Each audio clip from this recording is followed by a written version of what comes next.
Positions interview with Jean-Louis Houdebine and Guy Scarpetta. Certain compliments have been added to the transcript of this interview, which took place the 17th of June, 1971. 1. Some notes proposed afterwards by Jacques Derrida. Their purpose is to spell ce tilde tampons that improvisation had to skip over. 2. The editor's notes. They point out certain analyses in Derrida's texts that can see certain implications of the interview, spelling out the economy of a tilde development, or, more frequently, demonstrating the delays and confusion that mark certain recent objections. 3. Fragments of an exchange of letters that followed the discussion.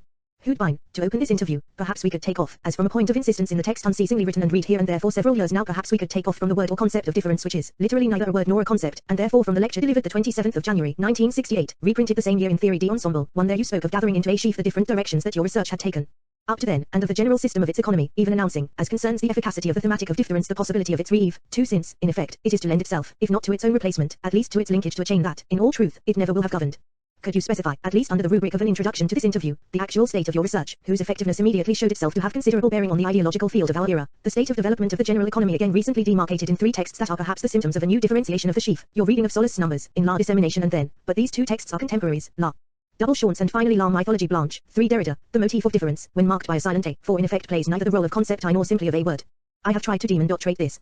This does not prevent it from producing conceptual effects and verbal or nominal concretions, which, moreover, although this is not immediately noticeable, are simultaneously imprinted and fractured by the corner of this letter by the incessant work of its strange logbook. The sheaf which we record is a historic and systematic crossroads, and it is above all the structural impossibility of limiting this network, of putting an edge on its weave, of tracing a margin that would not be a new mark. Since it cannot be elevated into a master word or a master concept, since it blocks every relationship to theology, difference finds itself enmeshed in the work that pulls it through a chain of other concepts, other words, other textual configurations. Perhaps later I will have occasion to indicate why such other words or concepts later or simultaneously imposed themselves, and why room had to be left for their insistence. For example, gram, reserve, incision, trace, spacing, blank sends blank, sang blank, song blank, sent blanks, semblance supplement, pharmacon, margin mark march, etc. By definition the list has no taxonomical closure, and even less does it constitute a lexicon.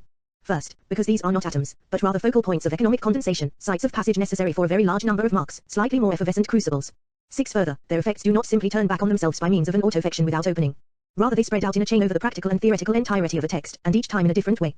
Let me note in passing that the word releve in the sentence you cited, does not have, by virtue of its context, the more technical sense that I reserve for it in order to translate and interpret the Hegelian Aufhebung. If there were a definition of difference, it would be precisely the limit, the interruption, the destruction of the Hegelian releve wherever it operates. 7. What is at stake here is enormous.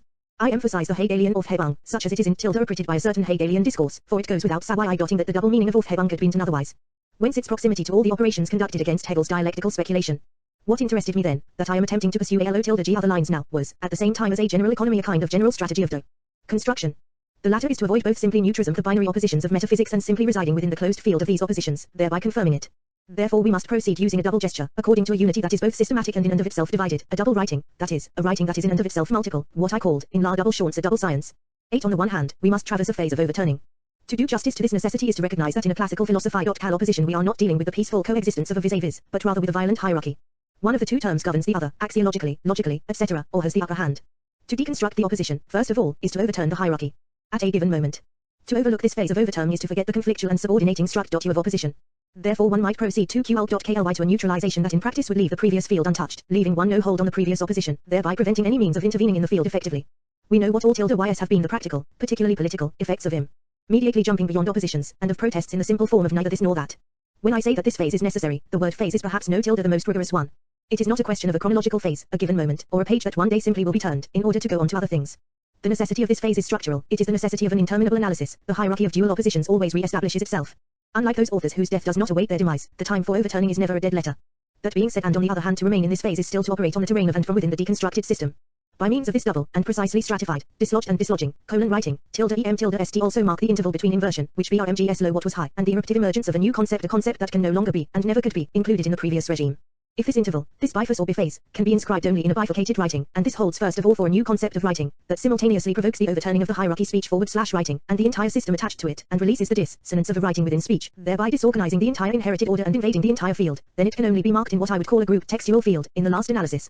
It is impossible to point it out, for a unilinear text, or a punctual position, an operation signed by a single author, are all by definition incapable of practicing this interval. Henceforth, in order better to mark this interval, La Dissemination, the text that bears this title, since you have asked me about it, is a systematic and playful exploration of the interval cart, chart, quarterlo, etc. It has been necessary to analyze, to set to work, within the text of the history of philosophy, as well as within the so-called literary text. For example, Malum, certain marks, shall we say, I mentioned certain ones just now, there are many others.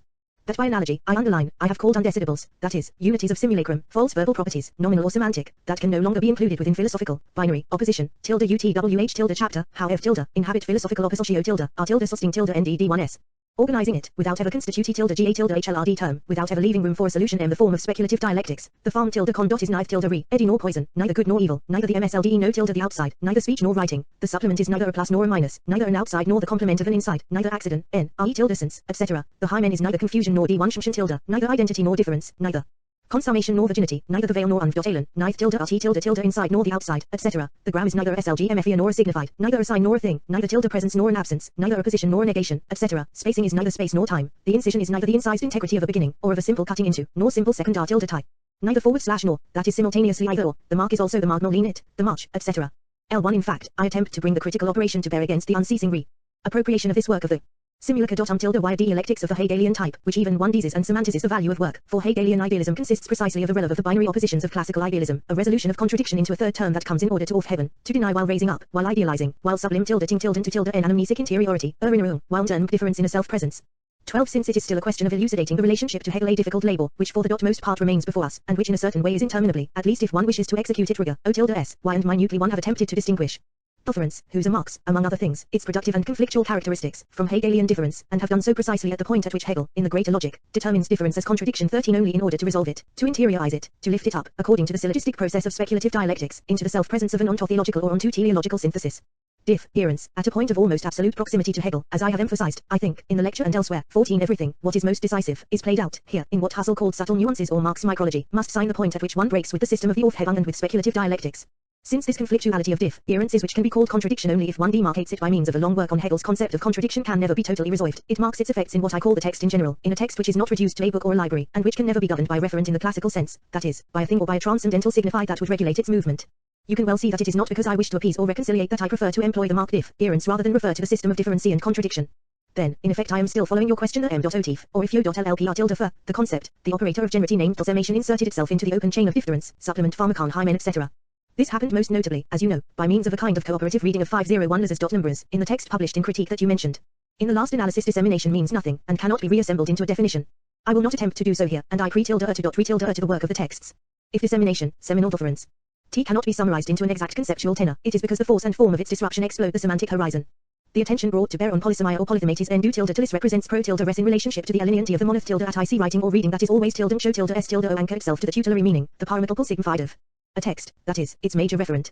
Nevertheless, polysmla, as such, is organized within the implicit tilde huri.zo tilde of a unitary resumption of meaning, that is, tilde if lie tilde th tilde ho tilde is an of a dialectics. Richard speaks of a dialectics his thematic reading of Malum, Ricoeur 2, in his essay on Freud, and Ricoeur's hermeneutics, his the dot oi, tilde polysomia, has much in common with thematic cr tilde t tilde ism, as Richard acknowledges, a teleological and totalism dialectics that at a given moment, however far off, must permit the reassemblage of the totality of a text into the truth of its meaning, constituting the text as exp.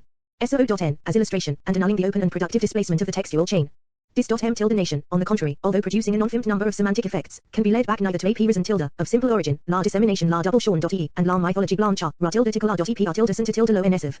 All the false departures, beginnings, first lines, titles, epigraphs, fictive pretexts, etc., decapit tildations, tilde or to an eschatological presence. It marks an irreducible and generative multiplicity. The supple tilde e tilde t and the turbulence of a certain lack fracture the limit of the text, forbidding an exhaustive and closed formalize art tilde on tilde effit, are at least the saturating taxonomy of its themes, its essigflate, its meaning. Here, of course, we are playing on the fortuitous resemblance, the purely simulated common parentage, f semen semen. There is no communication of meaning with tilde e in them, and y tilde t, by means of this floating, purely x.10 collusion, accident produces a kind of semantic mirage, the deviance of meaning, its reflection effect in writing, sets something off. I have attempted not to formalize this tilde otivike regime tilde the surplus, and the lack in the neutrality of a critical Doskauer's tilde. I have said why an exhaustive formalization in the classical sense is impossible. 16 La double Shorns is a deconstructive critique of the notion of criticism, but rather to rewrite it, to inscribe and relaunch its schemes. In La dissemination and La double Shorns, the tilde two texts are inseparable. It is a question of re-tilde arc tilde in a nerve, a fold, an angle that interrupts totalize art ion, in a certain place, a place of well-determined form. No series of semantic valences can any longer be closed tilde are reassembled. Not that it opens onto an inexhaustible wealth of meaning or the transcendence of a semantic excess. By means of this angle, this fold, this double fold of an undecidible, a mark marks both the marked and the dot mark, th.e remarks site of the mark.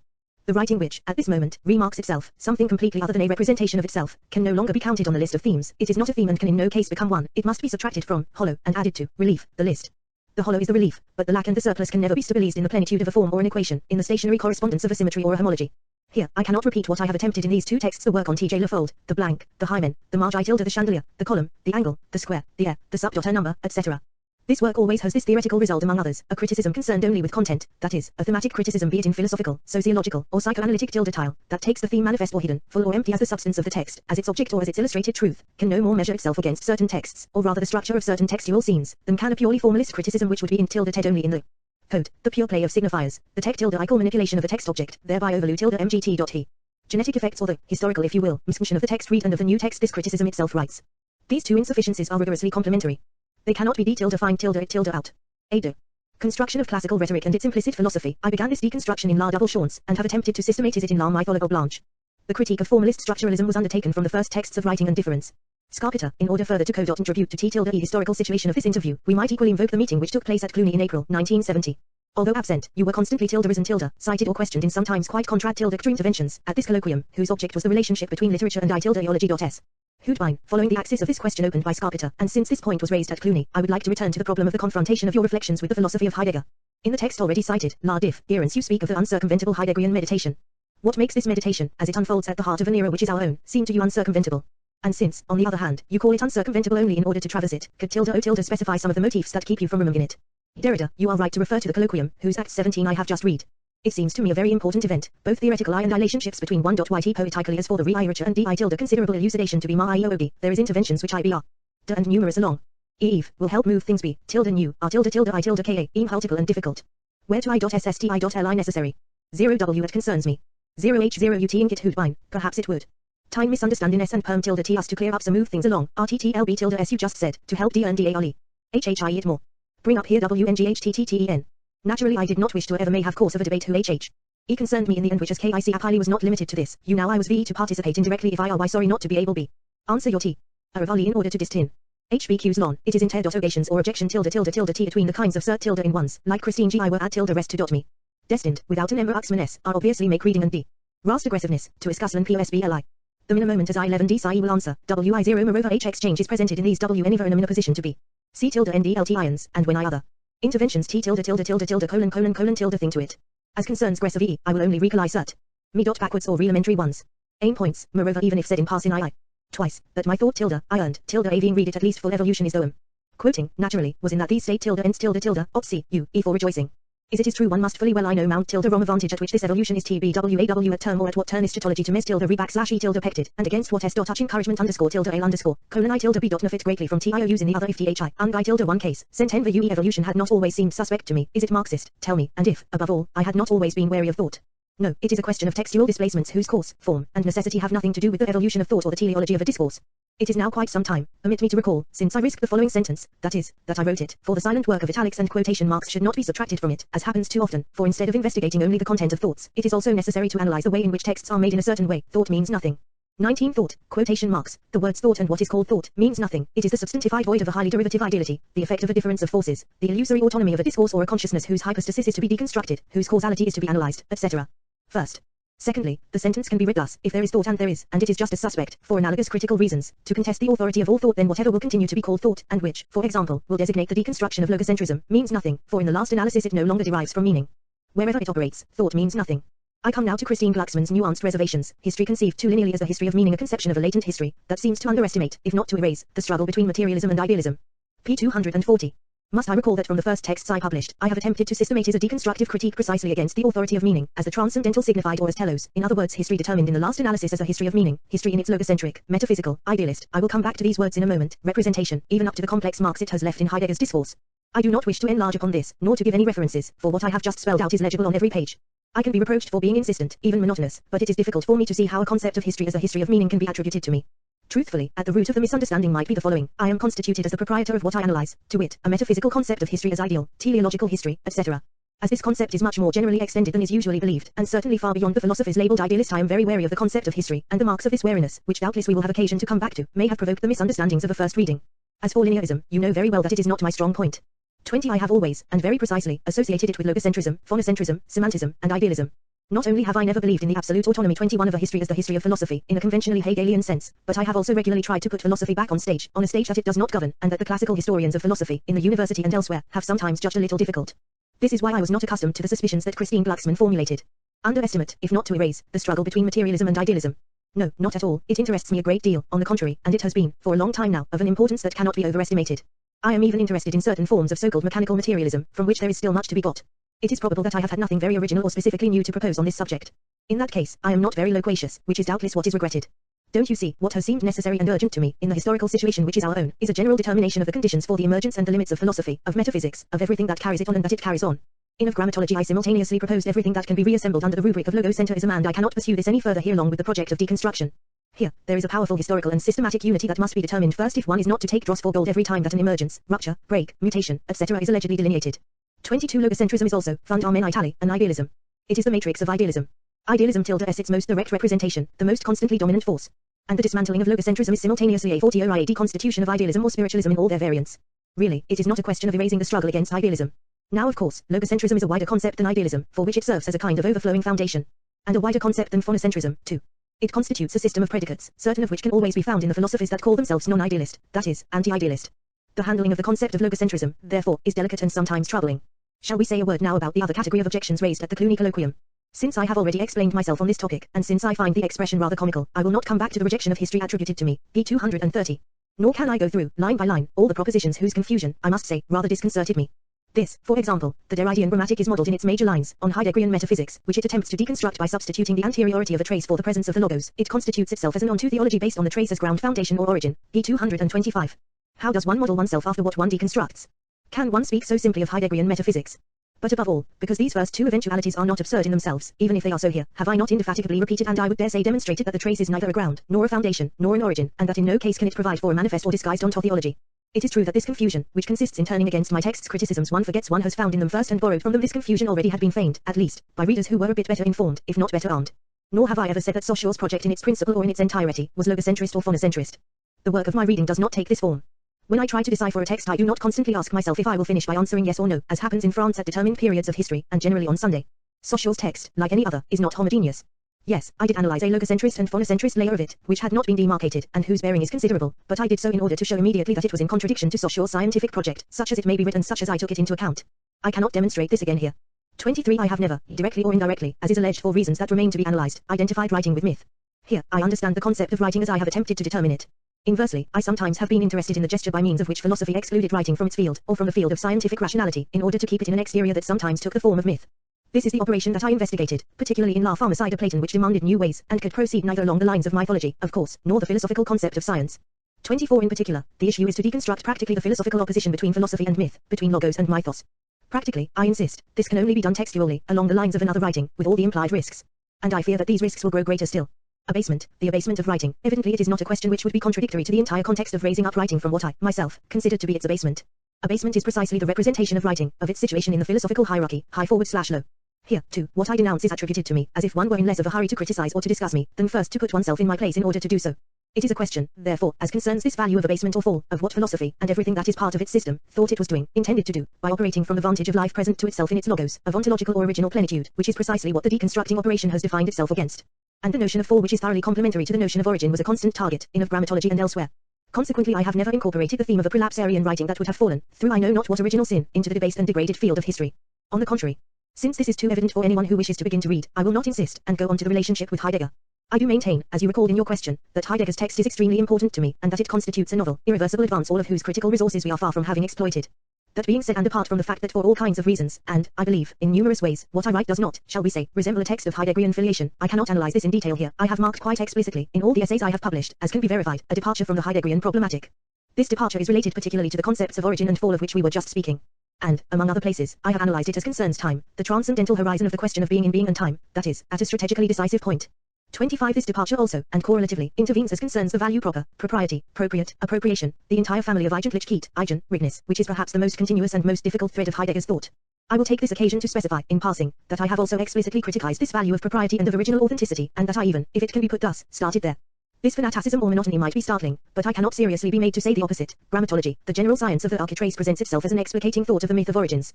It is a search not for historical origins but for the original, the true, the authentic etymon always already present which obscures it. Eraldinesco, p. 223. Here, misunderstanding takes on grandiose proportions. Wherever the values of propriety, of a proper meaning, of proximity to the self, of etymology, etc. impose themselves in relation to the body, consciousness, language, writing, etc., I have attempted to analyze the metaphysical desire and presuppositions that were at work. This can be ascertained in La Parole Suffisante, 1965, in WRLTMG and Difference, but also everywhere else. La myth.olog tilde e Blanche systematizes the critique of etymologue 1 philosophy and rhetoric. 26 Naturally, to come back tilde o Heidegger, doubtless the most decisive and most D1FF1 cult point is that of meaning, the present and present tilde. In Alzia and Gram 27 I proposed a very schematic problematic, or rather a kind tilde F grid, tilde or rea tilde ing our Heidegger's texts from this point of V1U.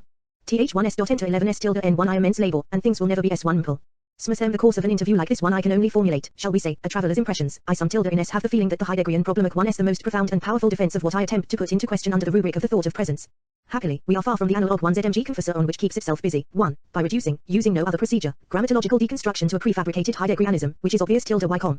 Completely misunderstood, 2. By alleging that there 1s nothing more in Heidegger than the German ideology of the period between the two wars, 3. By insinuating tilde T Heidegger had reservations about psychoanalyse 1s1 tilde apply because it is Jewish, which would lead one to behave. By atmospheric contagion an element of analysis any other that anyone who dallies with an attentive reading of Heidegger remains suspect on Th1ssc, re. Insistence with which this is maintained see El Humant of the 12th of September 1969, and the double protest that followed, published 1 week later in El Humanite of the 19th of September 1969, and reprinted in Tel Kiel No 39, and developed in all its implications in Tel Kiel No 4028:W1L finally make me aware of an antisemitism that 1s still all too visceral. To conclude, there is here a self-perpetuating deviance, a kind of spellbound projection, which is taking a more and more defamatory turn. I have been listening to this kind of discourse for some time now, with a more or less free-floating attention, and have kept a certain silence, which is not to be abused. Let us leave, if you will, these doctors of scientific genealogy or ideological filiation. Students will learn from them that for Heidegger dialectics has a Jewish essence, p. 189, or that Plato is the inheritor of the Stoics and the Epicureans, life science of letters, simple elements, or grammatic tech founded by the Stoics and the Epicureans, taken over by Plato, theorized by Aristotle p. 221.29 You see, what seems lacking to me in the problematic of the narrative is the ability to reflect precisely that which makes its very theses unrelatable. Could Borges have authored such a singular narrative? Alas. Scarpetta, perhaps we could come back to what you have said about history. I am thinking of the text in of Grammatology in which you say, the word history doubtless has always been associated with the linear consecution of presence. Can you conceive of the possibility of a concept of history that would escape this linear scheme? Can you see the possibility of what Sollas calls, for example, monumental history, that is, history conceived no longer as a linear scheme, but as a stratified, differentiated, contradictory practical series, that is, neither a monistic nor a historicist history? Derrida, of course. What we must be wary of, I repeat, is the metaphysical concept of history. This is the concept of history as the history of meaning, as we were just saying a moment ago, the history of meaning developing itself, producing itself, fulfilling itself, and doing so linearly, as you recall, in a straight or circular line. This is why, moreover, the closure of metaphysics cannot have the form of a line, that is, the form in which philosophy recognizes it, in which philosophy recognizes itself. The closure of metaphysics, above all, is not a circle surrounding a homogeneous field, a field homogeneous with itself on its inside, whose outside then would be homogeneous also. The limit has the form of always different faults, of fissures whose mark or scar is borne by all the texts of philosophy. The metaphysical character of the concept of history is not only linked to linearity, but to an enter tilde system tilde f. Implications, teleology, eschatology, elevating and ignoring accumulation of meaning, a certain type of traditionality, a certain concept of continuity, of truth, etc. Therefore it is not an accidental predicate which could be removed by a kind of local ablation, without a general displacement of the organization, without setting the entire system to work. It has happened that I have spoken very quickly of a metaphysical concept.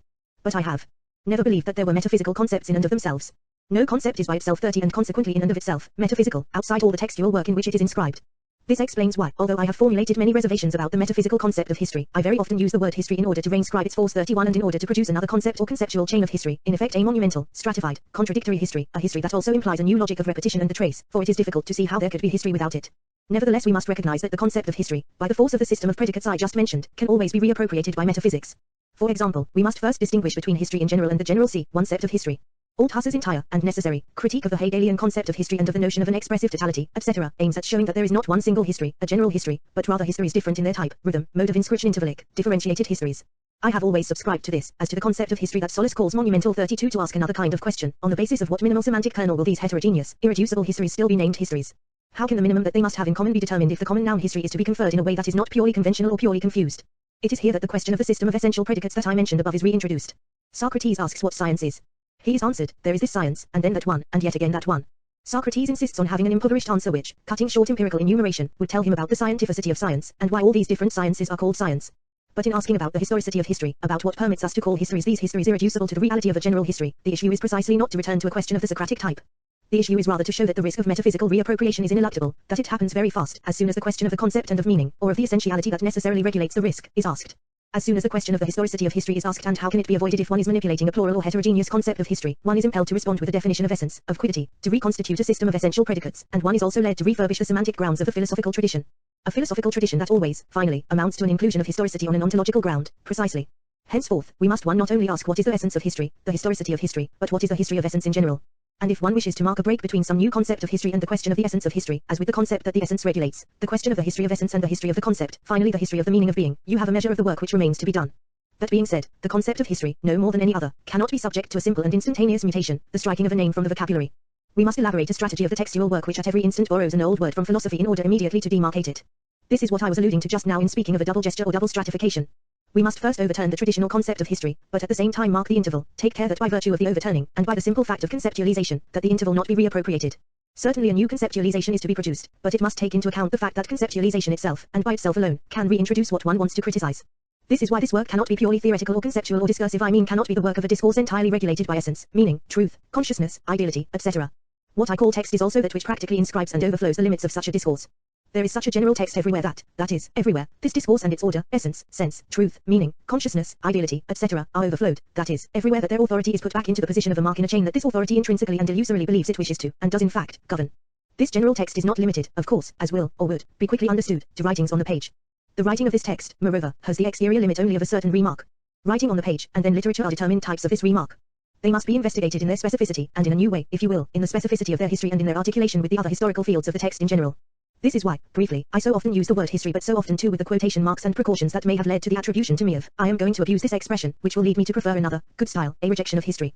Houdebine, these initial elaborations immediately place us on the different axes of the extension of your work. They also put us in a position to specify the historical, theoretical site from which we are led to emit our own questions, it being well understood that your work itself shakes the very site of our questioning. Let us very briefly determine this site as that of dialectical materialism, of dialectical materialist logic, whose general economy is articulated on the basis of the conceptual series matter, that is, an irreducible heterogeneity in relation to a subject meaning, /contradiction / struggle of the contraries, unity inseparability convertibility of the contraries in the process of their transformation, etc. This conceptual series to whose rereading Althusser has contributed so much, which is necessarily caught in an economy whose double register appears fundamentally in the dual unity recently marked by Solus, Telcure, 43, Leninite materialism philosophy K historical materialism / dialectical materialism. The first sketch of the question, what relationship do you think is to be established between this economy of a dialectical materialist logic and the economy that you have based on a problematic of writing? Let us try to delimit a first, and still quite vast, field of the question, since doubtless we will have a cas tilde o tilde to come back to it over and over in the course of this interview. Several problems are indicate tilde in this question tilde shown already, and the itinerary that we will follow will probably be a kind of constellation, to be tilde mapped out by overlapping, by going over the question tilde and the answers if it clearly appears, and everything you have just said confirms it that a certain number of intersecting points or at least strategic convergences can be determined between these two types of economy, most notably on the basis of your d.ec. Construction of the problematic of the sinus dendrum from tilde fundamental logocentrism, from a philosophy of consciousness or of the originary subject perhaps it will dbt1m tilde today to ask about the status of these points of intersection and / or strategic convergences. And for example, it seems to us that the itinerary of a deconstruction of logocentric discourse inevitably encounters the materialist text, which has long been tilde th tilde historical text repressed suppressed by logocentric dis tilde course, idealism, metaphysics, religion, tact tilde na tilde the discourse of a ruling ideology in its different his.uncle forms. Do you agree with us about the necessity of marking out this encounter? And could you tell us why this necessity has been marked in y tilde your org, up to now, either in a marginal fashion, I am thmkmg most no tilde ably of several notes in la double shorts which bear witness, moreover, to the necessity you felt at that t tilde me of strategically and even politically regulating the implications of your discourse, or m a lacunary fashion, as in the passage of la difference where tilde o you speak of putting into question the self-assured certitude of consciousness and refer to Nietzsche and Freud, la tilde vmgm suspense, but this suspense itself is perfectly legible, any reference to Marx, and along with Marx to the text of dialectical materialism. But it is true that in Marx, as in Engels and Lenin, the putting into question of the self-certainty of consciousness is not based on the motif of difference and that another general economy is at stake here, has been at stake for a long time, according to the conceptual series briefly enunciated just now, and to which we would have to add the Marxist concept of ideology. Derrida, naturally, I cannot answer these questions in a word. Where to begin? In effect, there is what you call this encounter which has seemed absolutely necessary to me for a long time. You can imagine that I have not been completely unconscious of it. That being said, I persist in believing that there is no theoretical or political benefit to be derived from precipitating contacts or articulations, as long as their conditions have not been rigorously elucidated. Eventually such precipitation will have the effect only of dogmatism, confusion, or opportunism. To impose this prudence upon oneself is to take seriously the difficulty, and also the heterogeneity, of the Marxist text, the decisive importance of its historical stakes. Where to begin then? If one wished to skim it, but truly this is only a schema, what I have attempted can also be inscribed under the rubric of the critique of idealism. Therefore it goes without saying that to the extent that dialectical materialism also operates this critique, it in no way incurs my reticence, nor have I ever formulated any on this subject. Do me the credit of believing that the lacunae to which you alluded are explicitly calculated to mark the sites of a theoretical elaboration which remains, for me, at least, still to come. And they are indeed lacunae, not objections. They have a specific and deliberate status, I even dare say a certain efficacy. When I say for me, I understand this, the conjunction between the work I attempt a limited work, but with its o tilde tilde inf tilde eld and framework, a work possible only in a historical, political, theoretical, etc. situation that is highly determined, and the entire text and conceptuality of Marxism cannot be immediately given. To believe so would be to irritate the specificity of these fields and to limit their effective transformation. Now in both cases, shall we say, to proceed quickly, in question are fields that inscribe th tilde possibility and opening of th tilde tilde a practi tilde l transformation. And when I say still to come, I am still, and above all, thinking of the relationship of Marx to he, l, a tilde d of the question we were speaking of just now, tilde elect ics, difference contradiction, etc. Despite the immense work which tilde already has been done in this domain, a decisive elaboration has not yet been accomplished, and for historical reasons which can be analyzed, precisely, only during the elaboration of this work. In what I have begun to propose, I attempt to take into account certain recent acquisitions or determined incompletions in the orders of philosophy, semiology, linguistics, psychoanalysis, etc. Now, we cannot consider Marx's, Engels's or Lenin's texts as completely finished elaborations that are simply to be applied to the current situation. In saying this, I am not advocating anything contrary to Marxism. I am convinced of it. These texts are not to be read according to a hermeneutically exegetical method which would seek out a finished signified beneath the textual surface. Reading S is transformational. I believe that this would be confirmed by certain of Althusser's propositions. But this transformation cannot be executed however one wishes. It requires protocols of reading. Why not say it bluntly? I have not yet found any that satisfy me. No more than I have dealt with Saussures' text, or Freud's, or any other, as homogeneous volumes. The motif of homogeneity, the theological motif par excellence, is decidedly the one to be destroyed. I do not find the texts of Marx, Engels, or Lenin homogeneous critiques. In their relationship to Hegel, for example, and the manner in which they themselves reflected and formulated the differentiated or contradictory structure of their relationship to Hegel has not seemed to me, correctly or incorrectly, sufficient. Thus I will have to analyze what I consider a heterogeneity, conceptualizing both its necessity and the rules for deciphering it, and do so by taking into account the decisive progress simultaneously accomplished by Althusser and those following him. All this poses many questions, and today I could tell you nothing not already legible in the lacunae or notes to which you alluded, at least for anyone who wishes to pursue their consequences. Above all they refer to the general economy whose traits I are tempted to outline based on a reading of Bataille. 33 It follows that if, and in the extent to which, matter in this general economy designates, as you said, radical alterity, I will specify, in relation to philosophical oppositions, then what I write can be considered materialist. As you may imagine, things are not so simple. It is not always in the materialist text, is there such a thing, the materialist text, nor in every materialist text that the concept of matter has been defined as absolute exterior or radical heterogeneity. I am not even sure that there can be a concept of an absolute exterior. If I have not very often used the word matter, it is not, as you know, because of some idealist or spiritualist kind of reservation. It is that in the logic of the phase of overturning this concept has been too often reinvested with logocentric values, values associated with those of thing, reality, presence in general, sensible presence, for example, substantial plenitude, content, referent, etc. Realism or sensualism, empiricism are modifications of logocentrism. I have often insisted on the fact that writing or the text are not reducible either to the sensible or visible presence of the graphic or the literal. In short, the signifier matter appears to me problem at tilde cal only at the moment when its reigns rip tilde I on ca tilde not of old, making of it a new fundamental parameter which, tilde y means of theoretical regression, would be reconstituted into a transcendental signified. It is not only idealism / in the narrow sense that falls back upon the transcendental signified. It can always come to reassure a / metaphysical materialism. It then tilde s a tilde ultimate referent according to the C1 is one C by the value of referent, or it becomes an objective reality AB absolutely anterior to any work of the mark, the semantic content of a form of presence which guarantees the movement of the text in general from the outside. I am not sure that Lenin's analysis, for example, does not always give into this operation, and if it does so strategically, we must first re-elaborate in a transformatlan or writing the rules of this strategy. Then the tilde would be tilde no reservations to be made. This is why I will not say that the concept of matter is in and of itself either metaphysical or non-metaphysical. This depends upon the work to which it yields, and you know that I have tilde u tilde ceasingly insisted, as concerns the non-ideal externity of writing, the gram, the trace, the text, etc., upon the necessity of never separating the mefar tilde mo tilde value itself to be rethought outside its heger hanafot. What is unkunst here, as I tried to indicate in La double chance, double science, double sense, double scene, is again the operation of the double mark or the remark. The concept of matter must be marked twice, the others two in the deconstructed field 34. This is the first dot of overturning, and in the deconstructing text, outside tilde the oppositions in which it has been caught, matter / SPMT, matter / ideality, matter / form, etc. By means of the play of this interval between the two marks, one can operate both an overturned e.g. deconstruction and a positively displacing, transgressive, deconstruction. Rigorously reinscribed in the general economy, Bataille, 35, and in the double writing of which we were just speaking, the insistence on matter as the absolute exterior of opposition, the materialist insistence, in contact with what materialism has represented as a force of resistance in the history of philosophy, seems to me necessary. It is unequally necessary, varying with the sites, the strategic situations, the practical and theoretical points advanced. In a very determined field of the most current situation, it seems to me that the materialist insistence can function as a means of having the necessary generalization of the concept of text, its extension with no simple exterior limit, which also supposes the passage through metaphysical opposition, not wind up, under the influence of very precise interests, reactive forces determined to lead work astray into confusion, not wind up, then, as the definition of a new self-interiority, a new idealism, if you will, of the text. In effect, we must avoid having the indispensable critique of a certain naive relationship to the signified or the referent, to sense or meaning, remain fixed in a suspension, that is, a pure and simple suppression, of meaning or reference. I believe that I have taken precautions on this matter in the propositions that I have advanced. But it is true, and the proofs are not lacking, that this is never sufficient. What we need is to determine otherwise, according to a differential system, the effects of ideality, of signification, of meaning, and of reference. We also would have to make room for a systematic analysis of the word effect which is used so frequently today, not an insignificant fact, and for the new concept which it marks in still rather undecided fashion. The frequency of this usage multiplies by virtue of this active indetermination. A concept in the process of constituting itself first produces a kind of localizable effervescence in the work of nomination. This new concept of effect borrows its characteristics from both the opposition cause / effect and from the opposition essence / appearing tilde effect, reflect without nevertheless being reduced to them. It is this fringe of irreducibility that is to be analyzed. Of course we must redouble our prudence in reconsidering the problem of meaning and reference. The dialectics of the same and the other, of outside and inside, of the homogeneous and the heterogeneous, are, as you know, among the most contorted ones. 36 The outside can always become again an object in the polarity subject / object, or the reassuring reality of what is outside the text, and there is sometimes an inside that is as troubling as the outside may be reassuring.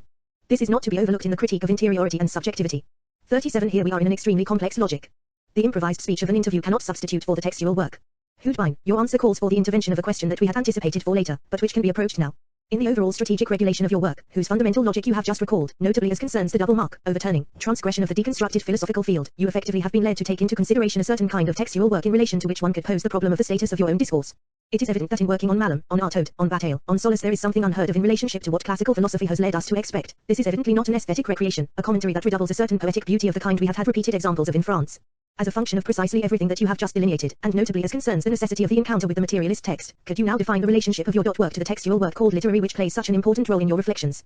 Scarpetta, to accentuate the question that has just been asked, in a text like La Dissemination you clearly mark Solace's practice, both production and simultaneously what exceeds production, the practice of non-production, an operation of annulation, of discount, and of a certain textual zero.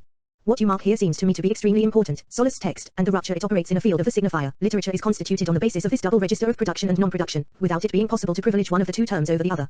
I would like to know if a discourse like yours seems indebted to such a logic. Derrida, I am tempted to answer very quickly, yes. In any case, this is what I would like to do. I have tried to describe and to explain how writing structurally carries within itself, counts discounts, the process of its own erasure and annulation, all the while marking what remains of this erasure, according to a logic very difficult to summarize here. I would say that I have tried to do this more and more, according to a rule of increasing complexity, generalization, or accumulation that has not failed to provoke, as concerns the recent publications you mentioned, resistances or out-of-hand rejections even on the part of the best-informed readers. Yes, then, on the double register. It remains that this did not first come up in the so-called literary field, but took support from texts belonging in a certain way to the history of philosophy. What pushed me onto this route was the conviction that if one does not elaborate a general, theoretical, and systematic strategy of philosophical deconstruction, then textual eruptions always risk falling by the wayside into excess or empirical experimentation, and, sometimes simultaneously, into classical metaphysics. Now, this is what I wished to avoid. But I am not overlooking the fact that this first runs an inverse or symmetrical risk. Despite all the signs of prudence I have multiplied since the beginning of our discussion, I simply believe that certain risks must be run. I cannot talk the writing or, as is said, the composition of the texts in question. This is the last thing that can be mastered in an interview. I will note only that the effects of the theoretical theses I have judged necessary to inscribe in these texts have often dissimulated the text's texture, and inversely. This is completely deliberate on my part. Yes, it is incontestable that certain texts classed as literary have seemed to me to operate breaches or infractions at the most advanced points. Artaud, Bataille, Malum, Solace. Why? At least for the reason that induces us to suspect the denomination literature and which subjects the concept to belles lettres, to the arts, to poetry, to rhetoric, and to philosophy. These texts operate, in their very movement, the demonstration and practical deconstruction of the representation of what was done with literature, it being well understood that long before these modern texts a certain literary practice was able to operate against this model, against this representation. But it is on the basis of these last texts, on the basis of the general configuration to be remarked in them, that one can best reread, without retrospective teleology, the law of the previous fissures. Thus, certain texts, and among them those to which you just alluded, seem to me to mark and to organize a structure of resistance to the philosophical conceptuality that allegedly dominated or comprehended them, whether directly, or whether through categories derived from this philosophical fund, the categories of aesthetics, rhetoric, or traditional criticism. For example, the values of meaning or of content, of form or signifier, of metaphor/metonymy, of truth, of representation, etc., at least in their classical form, can no longer account for certain very determined effects of these texts. This is what I tried to bring out concerning Solace's Numbers, and his previous fictions, and Malum's Mimic, and an entire network of other texts, all of this resting on the most general question of truth in its relationship to the also general question of literariness.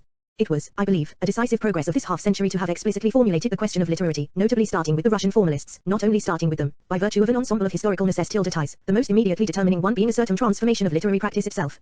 The emergence of this question of literarity has permitted the avoidance of a certain number of reductions and misconstruings that always will have a tendency to remerge, thematism, sociologism, historicism, psychologism in all their most disguised forms. Whence the necessity of formal and syntactic work.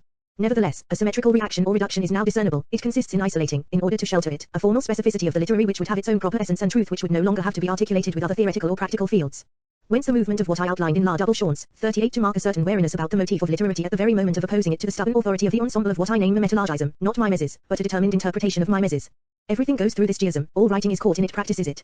The form of the geism, of the X, interests me a great deal, not as the symbol of the unknown, but because there is in it, as I underline in La Dissemination, a kind of fork, the series crossroads, quadrivirgum, grid, trellis, key, etc., that is, moreover, unequal, one of the points extending its range further than the other. This is the figure of the double gesture, the intersection, of which we WLRTIP ing earlier. Thus, to answer your questions, I will say that my texts belong neither to the philosophical register nor to the literary register. Thereby they communicate, or so I hope at least, with other texts that, having operated a certain rupture, can be called philosophical or literary only according to a kind of paleonomy. The question of paleonomy, what is the strategic necessity, and why do we still call strategic an operation that in the last analysis refuses to be governed by a teleoeschatological horizon? Up to what point is this refusal possible and how does it negotiate its effects? Why must it negotiate these effects, including the effect of this why itself? Why does strategy refer to the play of the stratagem rather than to the hierarchical organization of the means and the ends? Etc. These questions will not be quickly reduced. What, then, is the strategic necessity that requires the occasional maintenance of an old name in order to launch a new concept? With all the reservations imposed by this classical distinction between the name and the concept, one might begin to describe this operation.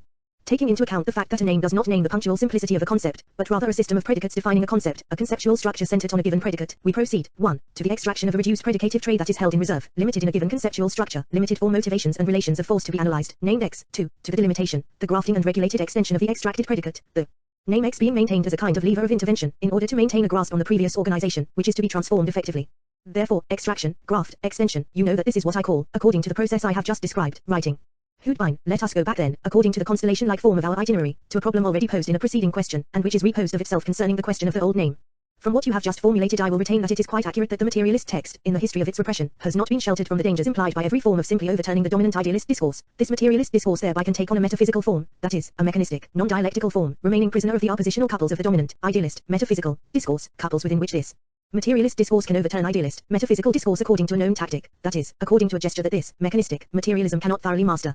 But, as you yourself indicated, in the itinerary of a strategy this overturning is not nothing, it is not exhausted by a purely specular relationship, and its result, like the result of every process of contradiction, is not equal to zero. This overturning which is not nothing itself being caught in a history, the differentiated history of materialism and dialectics, in which is implied necessarily the articulation, and authority, of politics over ideology.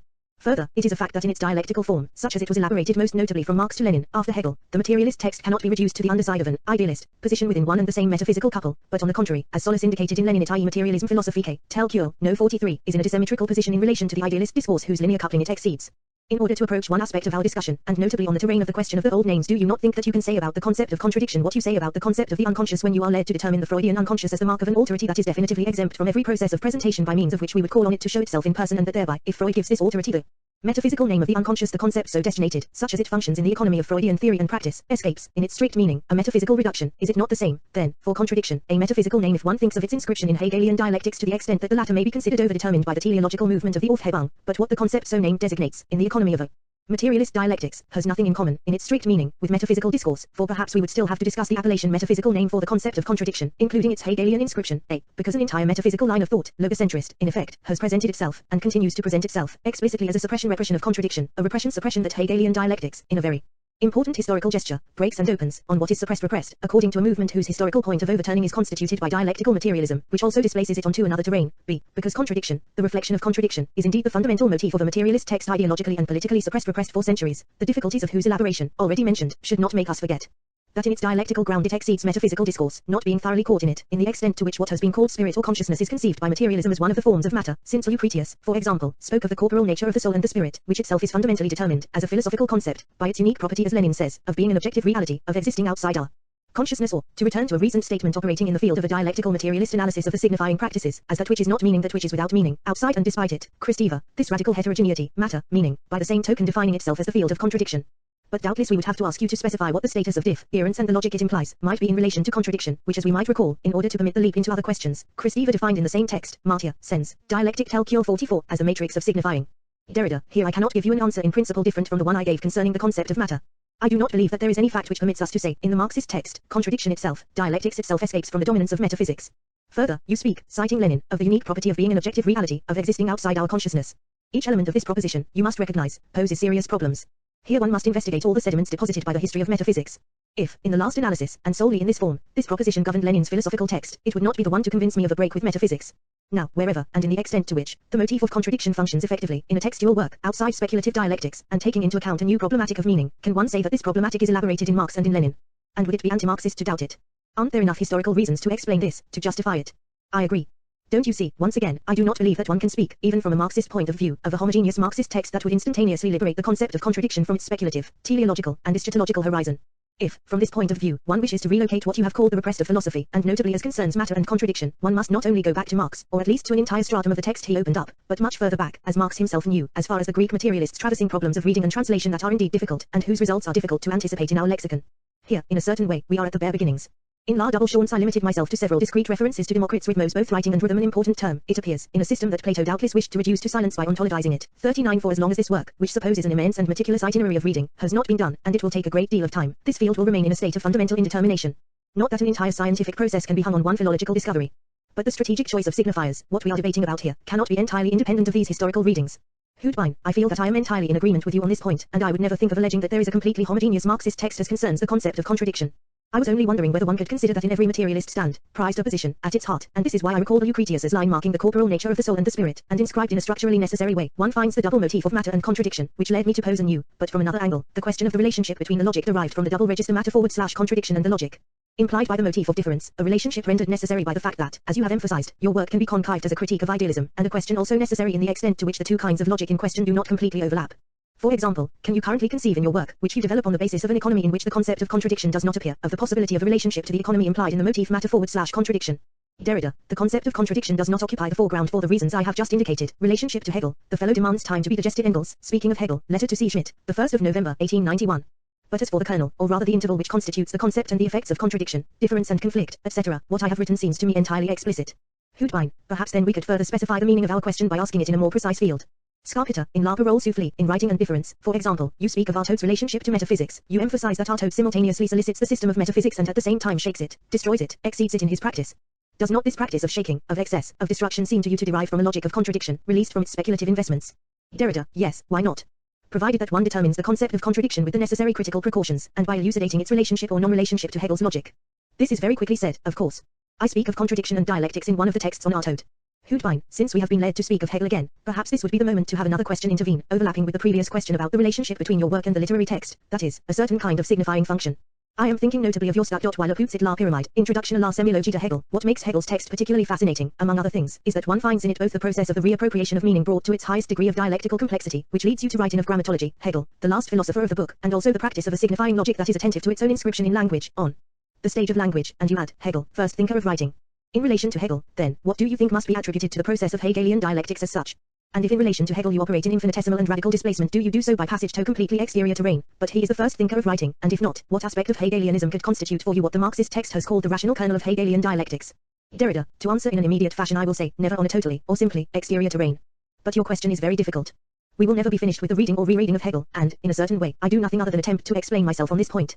In effect I believe that Hegel's text is necessarily fissured, that it is something more and other than the circular closure of its representation. It is not reduced to a content of philosophemes, it also necessarily produces a powerful writing operation, a remainder of writing, whose strange relationship to the philosophical content of Hegel's text must be re-examined, that is, the movement by means of which his text exceeds its meaning, permits itself to be turned away from, to return to, and to repeat itself outside its self-identity. On this question one can find very interesting, though doubtless insufficient, indications in Feuerbach, who at least posed the problem of Hegel the writer, of a certain contradiction, Feuerbach's word, between Hegel's writing and his system. I cannot engage myself any further on this question now, but I will do so in a text to appear this winter. In all this, the entire question of the rational kernel, are these the terms in which this question is to be formulated today? I am not sure, cannot be elaborated, in effect, except by passage, in particular, through Marx's Engels's, Lenin's readings of Marx, among other texts, Lenin's notebooks on dialectics which deserve a textual scrutiny, a specific kind of reading, that could not be attempted up to now, and which now becomes more accessible.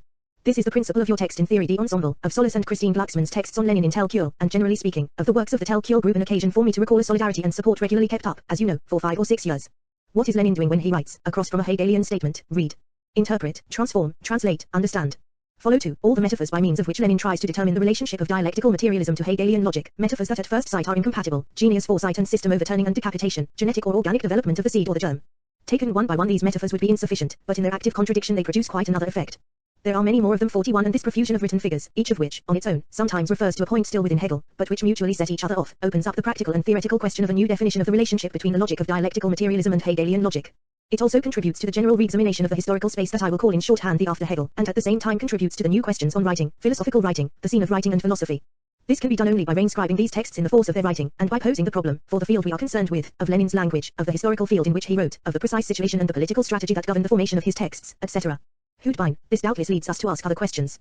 All along your itinerary you have been led to take support, for example through a reading of texts like those of Mallam or Artaud, but also throughout the grammatology, from a concept like that of the signifier, a concept proposed by linguistics, and that you strategically reinscribe in another chain, diff, errance, writing or trace, a chain in which the signifier is situated in a dependent position. A complex dependence, however, since within the concept of the signifier there is also marked, as in your text itself, another chain which cannot be reduced, at least in my opinion, to the first, exteriority heterogeneity of the signifier. You also speak of the body, of a writing of the body, in relation to the direct grasp of the signified according to the classical theme of metaphysics in the immediate proximity of self to self in consciousness. In this way, to the motif of difference as / the possibility of concept u tilde L tilde tie, of the C tilde N tilde E tilde dual process and system in general, is necessarily joined another motif by means of which this possibility itself is determined as never referring to a transcendental ego, the unity of an I think, but on the contrary as inscribing itself in what is radically exterior to the subject, which becomes a speaking subject only in commerce with the comma. System of linguistic differences or again becomes a signifier, in general, in speech or any other sign, only by inscribing itself in the system of differences. Further, these differences you say too, have not fallen from the sky, are no more inscribed in a topos notos than prescribed in the wax of the brain. From the outset they would even be thoroughly historical if the word history did not bear within it the motif of a final repression of difference. There are several questions to ask then. A. What about these differences which, in effect, have not fallen from the sky? What can the plain movement which produces them designate, as concerns history that in the last analysis is contested as the final repression of difference if one recalls that the motif of heterogeneity cannot be conceived only within the theme of spacing, in the extent to which the motif of heterogeneity implies the double moment, the movement of a contradiction, of a difference, void, spacing, and the position of an alterity? Can one not think that these differences here as linguistic differences, linguistic signifiers, still derive from what Lacan calls the symbolic, and that they therefore are essentially linked, and not only in a factual fashion, as a phenomenal deviation from a difference or plain movement which produces them, to social practice in the aspect of its signifying means of production, its languages? b. Whence, a second question, what relationship does a problematic of writing seem to you to maintain to the problematic of the signifier such as Lacan has developed it, in which the signifier represents the subject for another signifier? Derrida, first of all I do not see very clearly why the notion of spacing, at least as I practice it, is incompatible with the motif of heterogeneity. Houdebine, no, that is not what I said. Let me rephrase the question, is the motif of heterogeneity entirely covered by the notion of spacing? Do not alterity and spacing present us with two moments not identical to each other? Derrida, in effect, these two concepts do not signify exactly the same thing. That being said, I believe that they are absolutely indissociable. Houdebine, entirely so. I said in the preliminaries to my question that they were dialectically, that is contradictorily linked. Derrida, spacing designates nothing that is, no presence at a distance, it is the index of an irreducible exterior, and at the same time of a movement, a displacement that indicates an irreducible alterity.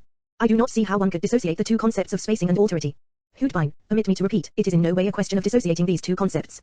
If you wish, let us make the impact of this question appear in a more precise field, indicated in what I just asked, that of the status of these differences which have not fallen from the sky of these linguistic differences. Derrida, not only linguistic. Houdebine, in effect, but spacing as such, in its strict acceptance, in my opinion, cannot by itself, for example, account for the system of linguistic differences in which a subject is called upon to constitute itself. Derrida, indeed. It is evident that the concept of spacing, by itself, cannot account for anything, any more than any other concept. It cannot account for the differences, the different things between which is opened the spacing which nevertheless delimits them. But it would be to accord a theological function to this concept to expect it to be an explicating principle of all determined spaces, of all different things. Spacing certainly operates in all fields, but precisely as different fields. And its operation is different each time, articulated otherwise. 42 As for my occasional recourse to the concept of the signifier, it is also deliberately equivocal. Double inscription again. 1hf.in.scission.nl deconstl.t.on, big H is not a voluntary decision or an absolute beginning, does not take place just anywhere, or in an absolute elsewhere. At incision, precisely, it can be made only according to lines of force and forces of rupture that are localizable in the discourse to be deconstructed. The topical and technical determination of the most necessary sites and operators, beginnings, holds, levers, etc. in a given situation depends upon an historical analysis. This analysis is made in the general movement of the field, and is never exhausted by the conscious calculation of a subject. On the one hand, the signifier is a positive lever, thus I define writing as the impossibility of a chain arresting itself on a signified that would not relaunch this signified, in that the signified is already in the position of the signifying substitution. In this phase of overturning, one opposes, insistently, the pole of the signifier to the dominant authority of the signified. But this necessary overturning is also insufficient, and I will not elaborate further. Thus I have regularly marked the term by means of which the word signifier leads us back to or retains us in the logocentric circle. 43 As for the other aspect of the same question, which concerns a specific and difficult text, I will attempt to explain myself, at least briefly, in an indicative and programmatic mode. Here too, whether it is a question of the discourse of psychoanalysis in general, or of Lacan's discourse, nothing is given, or functions as a homogeneous given. I have already told you what I think about the notion of the signifier. The same holds for the notions of reprise, one notation and subject. To come to the point, without undue length, la double chance is precisely a treatment of the point, of length, of castration, and of dissemination, but without skipping over a question that cannot be reduced to these three conceptual atoms. To come to the point, then, about what my position might be on the question, is it entirely useless to recall first that Sins of Grammatology, 1965, and Freud and the Scene of Writing, 1966, in Writing and Difference, all my texts have inscribed what I will call their psychoanalytic import. From which it does not follow that all the previous texts did not also do so, force and signification, violence and metaphysics, la parole soufflée, etc., all in Writing and Difference. The question, then, is asked each time. Explicitly, purposely asked, but also while bearing in mind, in the writing itself and in the handling of concepts, the determined blank or plain space imposed by the still to come theoretical articulation of the new general question of the grammar and of the specificity of each text, a question that then becomes effervescent, with the question of psychoanalysis. In each text, as can be verified, I constrain myself to act such that in relation to this indispensable articulation, what I consider to be new theoretical and practical premises do not in advance close off the problematic, are not muddled by hasty interferences having no rigorous status, in brief, that they maintain a form such that in principle they will not be disqualified by eventual results, which of course always remains possible, which is why I said one constrain myself. And, even if said in passing, this framework is also valid, mutatis mutandis, for the relationship of grammatology to Marxism. The issue, then, in undertaking, practically and theoretically, these new modes of articulation, was to fracture a still quite hermetic closure, the closure that shelters the question of writing, in general, and notably philosophical and literary writing, from psychoanalysis, but equally the closure that so frequently blinds psychoanalytic discourse to a certain structure of the textual scene.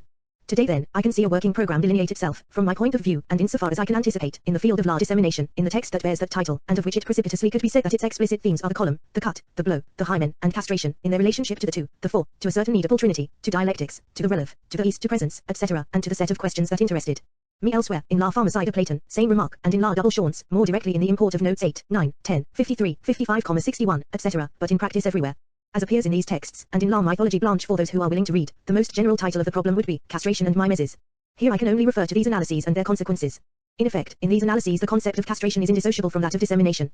But dissemination situates the more or less that indefinitely resists and equally situates that which resists against the effect of subjectivity, of subjectivation, of appropriation, relief, sublimation, idealization, reinteriorization, error, signification, semantization, autonomy, law, etc. What Lacan calls I am answering your question the order of the symbolic. Escapes it and disorganizes it, makes it drift, marks its writing, with all the implied risks, but without letting itself be conceived in the categories of the imaginary or the real one. I have never been convinced of the necessity of this conceptual tripartition. It is pertinent only within the system that I put into question. 44. If you truly wish to investigate it from this particular point of view, dissemination would be not only the possibility for a mark to disembed itself, see the play on this clinical 45 word in la pharmacida Platon la dissemination and la double chance, not only the force of repetition, and therefore of automaticity and exportation which permits it to break what fastens it to the unity of a signified that would not be without it, not only the possibility of bursting from this clasp, and of undoing the Ida quilt of the symbolic. I believe that I am citing a seldom quoted passage from Lord Tremont on the Ida. I will have to check. It is also the possibility of deconstructing, such is the general opening of a practical theoretical deconstruction, which is not invented one fine day, or, if you prefer, of UN sewing. This is the unsew it of la pharmacida Platon, the symbolic order in its general structure and in its modifications, in the general and determined forms of sociality, the family or culture. The effective violence of disseminating writing. An infraction marking the symbolic. Would every possibility of disorder and disorganization in the symbolic, from the vantage of a certain outside force, would everything that forces the symbolic, derive from the specular, or the imaginary, that is, from a rea, determined as the impossible? From schizophrenia or psychosis. In this case, what are the conclusions to be drawn? 46. This is the breach that interests me under the rubric of dissemination. I am not saying that the symbolic, to continue to use a word whose choice has always perplexed me, does not in fact constitute itself, does not constitute the solidity of an order, it is also the order of philosophy, and that it is not structurally called upon to constitute and reconstitute itself unceasingly, language, law, intersubjective triad, intersubjective dialectic, speaking truth, etc. But dissemination designates that which can no more be integrated into the symbolic than it can form the symbolic's simple exterior under the heading of its failure or its imaginary or real impossibility, even if, from the padded interior of the symbolic it is in one's interest to be taken in by its tricky resemblance to these two forms. What is overlooked, then, is perhaps not fiction, and this concept still would have to be analyzed, but simulacrum, a structure of duplicity that plays and doubles the dual relationship, interrupts more efficaciously, more really, it is measured by its reactive effects, both the specular, to be rethought in this case, or the proper, and the symbolic a structure of duplicity that can no longer be mastered in a problematic of speech, of the lie and truth. Effective violence and unconscious effects of the simulacrum. Lapidarily, dissemination figures that which cannot be the father's. 47 Neither in germination nor in castration. Try to control the turns of this proposition, and on the way, while walking, en marchant, you will find, mark, and lose, margin, the limit between polysomia and dissemination. To write dissemination, is this not to take into account castration, with its entire system, and according to the strange arithmetic you mentioned just now, by once more putting at stake its position as a signified or transcendental signifier, for there can also be a transcendental signifier, for example the phallus as the correlate of a primary signified, castration and the mother's desire. 48 The ultimate recourse of all textuality, the central truth, or truth in the last analysis, the semantically full and non-substitutable definition of the generating, disseminating, void in which the text is launched. Dissemination affirms, I do not say produces or controls, endless substitution, it neither arrests nor controls play, see astration in play always. 49 And in doing so, runs all the risks, but without the metaphysical or romantic pathos of negativity. Dissemination is this angle of the play of castration which does not signify, which permits itself to be constituted neither as a signified, nor a signifier, no more presents than represents itself, no more shows than hides itself. Therefore in and of itself it is neither truth, adequation or unveiling, nor veil. It is what one have called the graphic of the hymen, which can no longer be measured by the opposition veil and veil. 50 Scarpetta, one would like to ask you then what relationship you establish between dissemination and the death instinct. Derrida, the most necessary relationship. On the basis of beyond the pleasure principle and das Unheimlich 51, whose byways are extraordinarily difficult, and on the basis of everything tied to them in the previous and future texts, we must reconstitute a logic that in many respects seems to contradict, or in any case to complicate singularly, Freud's entire explicit and regional discourse on literature and art. I have often referred, particularly in La Difference and La Double Chance, to the death instinct, to a certain dualism, and to a certain concept of repetition to be found in the two texts one just mentioned. All of this calls for, this is what I am working on now, an elaboration which relates a new concept of repetition, which is at work, but discontinuously, in Freud, to the value of mimesis, and not, of course, mimetologism, representation, expression, imitation, illustration, etc. Scarpetta, this could lead us to articulate another question on what might be called the subject of writing, for example, in the extent to which you mark that the subject of writing does not exist, if one understands by this expression a master subject, and that by subject of writing one must understand the system of relationships between textual layers themselves, how could one return to this problem of the subject of writing on the basis of the concept of dissemination, and return to it on the basis of what is articulated in this concept, that is, the dialectic between sublimation and the death instinct? Derrida, as you recall, I have never said that there is not a subject of writing. 52 After the questions asked on the occasion of the lecture on La Difference 53 I was led to recall this to Goldman, who also was quite worried about the subject, and about where it had gone. It is solely necessary to reconsider the problem of the effect of subjectivity such as it is produced by the structure of the text. The problem of what I designated just now as the general text it's block 54 and not only of the linguistic text. Doubtless this effect is inseparable from a certain relationship between sublimation and the death instinct, from a movement of interiorization idealization rel of sublimation, etc., and therefore from a certain repression. And it would be ridiculous to overlook the necessity of this chain, and even more so to raise some moral or political objection to it. Without it, in effect, there would be neither subject nor history nor the symbolic etc. Nor could these exist by virtue of this chain alone, moreover. Thus we would have to re-examine all these concepts in terms of what more and more clearly appears to be their concatenation, not their overlapping or identity. I can say no more while improvising, unless you make your question more specific. Scarpetta, for example, must one admit a radical cleavage between the subject of writing and what Lacan calls subject as the effect of the signifier as produced in and by the signifier, or, on the contrary, can or should these two notions encounter each other? Derrida, certainly there is a relationship between these two definitions of the subject. To analyze it, in any case, we would have to keep track of what was said just now about dissemination and the symbolic, the gram and the signifier, etc. Houdebine, one last question, if you will, which is articulated over the development of the entirety of your work. You write, in one of your first published texts, Freud and the Scene of Writing, 1966, Tel Cure, No 26, contesting the pretensions of a sociology of literature, and we are in complete agreement with you that the sociality of writing as drama requires a totally other discipline. Today, how would you determine this totally other discipline? What relationship would the latter maintain with the semiotics and the semioanalysis developing on the dialectical materialist logical basis? which is necessarily to ask, as a final prolongation, the question of the relationship between the concept of writing and the Marxist concept of practice, and singularly of signifying practice, such as it may be constituted as the object of knowledge, precisely, in a semiotics and a semanalysis based on a dialectical materialist logic, which is equally determined on the basis of an intervention of psychoanalysis, an intervention that is absolutely necessary as soon as one takes on the field of the signifying practices. But doubtless we would also have to speak of the retroaction of the modern text on the procedures of analysis themselves, of what is implied, in contemporary textual practice, as excess in relation to a certain knowledge-gathering, scientific, logic. Last aspect of the question, perhaps opening on a kind of provisional conclusion to this interview, how do you conceive, today, both the ensemble of this process, which is very difficult to think of, other than in the form of a contradictory, dialectical process, and its efficacy on the current ideological scene? What is it capable of transforming, what are its possible limits, its future? Derrida, in the sentence you cited, drama was a citation, as you recognized, and even a double one. Let us take off, for example, from the concept of practice. In order to define writing, the gram, difference, the text, etc., I have always insisted on the value practice. Consequently, everywhere, from this point of view, that a general theory, a general theoretical practice of the signifying practices is elaborated, I have always subscribed to the task thus defined. I suppose that you are referring to the works of Julia Kristeva. It is also evident that in the field of a deconstruction of philosophical oppositions, the opposition praxis or theory of first is to be analyzed, and may no longer simply govern our definition of practice. For this reason too, systematic deconstruction cannot be a simply theoretical or simply negative operation. We must be on guard indefinitely against the reappropriation of the value practice. Now what can the efficacy of all this work, all this deconstructive practice, be on the contemporary ideological scene? Here I can only respond in principle and mark a point. This work seems to take its point of departure from limited fields, defined as the fields of ideology, philosophy, science, literature, etc. Therefore, there seem to be no grounds for expecting from it an immoderate historical efficacy, an immediately general efficacy. Efficacy, in order to be certain, remains no less relayed, articulated, or deferred, according to complex networks. But inversely, what is perhaps in the process of being reconsidered, is the form of closure that was called ideology, doubtless a concept to be analyzed in its function, its history, its origins, its transformations, the form of the relationships between a transformed concept of infrastructure, if you will, an infrastructure of which the general text would no longer be an effect or a reflection 55, and the transformed concept of ideology. If what is in question in this work is a new definition of the relationship of a determined text or signifying chain to its exterior, to its referential effects, etc., see above, to reality, history, class struggle, relationships of production, etc., then we can no longer restrict ourselves to prior delimitations, nor even to the prior concept of a regional delimitation. 56. What is produced in the current trembling is a revaluation of the relationship between the general text and what was believed to be, in the form of reality, history, politics, economics, sexuality, etc., the simple, referable exterior of language or writing, the belief that this exterior could operate from the simple position of cause or accident. What are apparently simply regional effects of this trembling, therefore, at the same time have a non-regional opening, destroying their own limits and tending to articulate themselves with the general scene, but in new modes, without any pretension to mastery. Fragment of a letter from Jean-Louis Houdebine to Jacques Derrida, July 1, 1971. At heart, the underlying question of this exchange is the question of materialism, both as an overturning and as a displacement outside the field of classical philosophy, that is, the question of a materialist position, prized opposition. Doubtless this is the moment to recall Lenin's succinct, provocative formula, a scandal, for philosophy, the question of taking a position, prized opposition, in philosophy. In effect, once more taking up the thread of our discussion, everything derives from my question on the motif of heterogeneity, a motif that I think is irreducible to the single motif of spacing. That is, the motif of heterogeneity indeed implies, in my opinion, the two moments of spacing and of alterity, moments that are in effect indissociable, but that are also not to be identified with each other, moments whose indissociability is that of a dialectical, materialist, contradiction. Why? Because if, as you say, effectively spacing designates nothing, nothing that is, no presence at a distance, but is the index of an irreducible exterior, and, simultaneously, of a movement, a displacement that indicates an absolutely irreducible alterity, it remains that the motif of heterogeneity is not reduced to, is not exhausted by t tilde tilde s in d tilde of an irreducible exterior. It is also the postulon of thzs alterity as such, that is, the position of a something, a nothing, that is not nothing, and this is why the motif of heterogeneity is the motif of a of the basic dialectical materialist contradiction, spacing forward / alterity, which all the while exceeds, in principle, any reappropriation, interiorization, idealization, relevant becoming of meaning, no Aufhebung here, which would erase, would reduce the very heterogeneity marked in it according to its own double movement, spacing alterity. That this something, this nothing, which is not nothing can in no way be subsumed by any presence whatever, is what is marked following the inverse trajectory of the tilde electrical nt0 vehement of contradiction in the inscription of Sparkunk, but, at the same time, this inscription of spacing is supported only by what it negates in the form of presence, and which indeed is, in fact, a non-presence other, body, matter. The complete development of the motif of heterogeneity thus obliges us to go on to the positivity of this nothing designated by spacing that is always also a something, a nothing, that is not nothing, the position of irreducible alterity.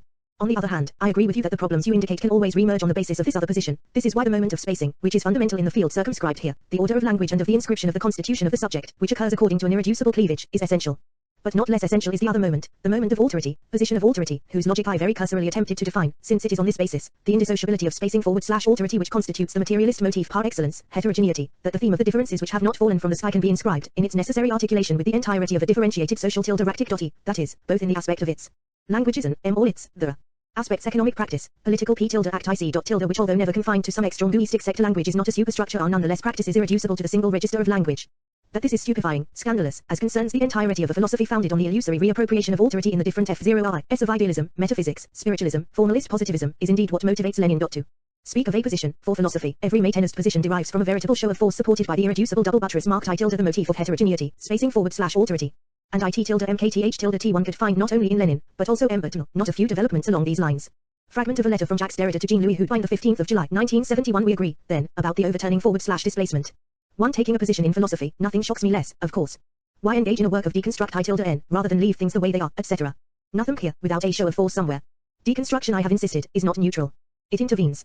I am not tilde that the imperative of taking a position in philosophy has so regularly been tilde considered scandalous in the history of metaphysics, whether one considers this position taking to be implicit or declared. No tilde am I sure, but here I suppose that we agree that taking a position, at least as a show of force or as a force of rupture with the norms of traditional philosophy tilde a tilde discourse, is essential to every materialism, to meta tilde as smasu.c tilde. Are we agreed also that there is no effective and efficient position, no veritable force of rupture tilde, without a minute, rigorous, extended analysis, an analysis that is as differentiated and as scientific tilde c as I0able. Analysis of the greatest number of possible givens, and of the most diverse givens, G tilde numeral economy. And that it is necessary to uproot T tilde is not I tilde of taking a position from every determination. Th tilde T.1 tilde the last analysis, remains psychologistic, subjectivistic, moral and voluntaristic. 2. Spacing forward/alterity, on their indissociability, then there I tilde no disagreement between us.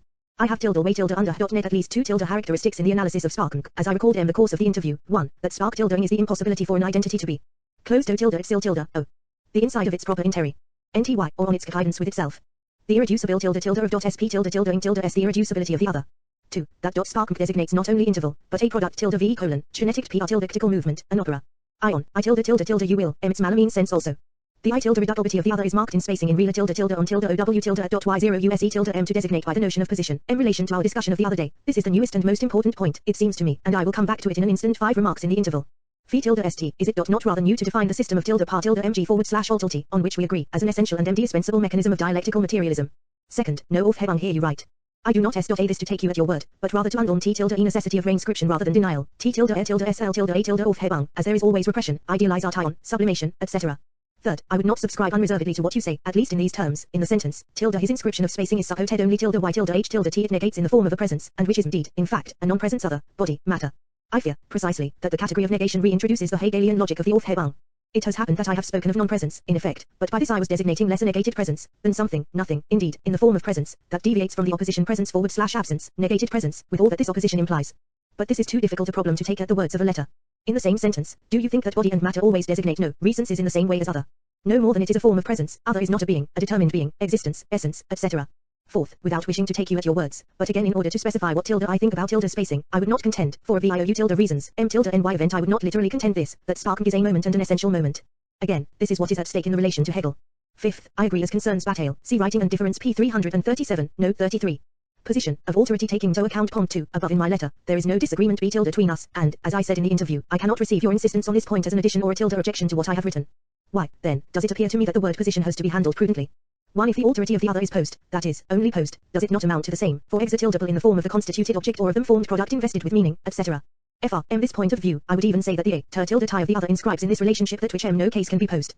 Inscription, as I would define it in this respect, is not a simple position, it is rather that by means of which every position is of itself confounded, difference inscription, mark, text and not only thesis or theme inscription of the thesis. But perhaps the debate between us, on this point, rests on a verbal nominal misunderstanding.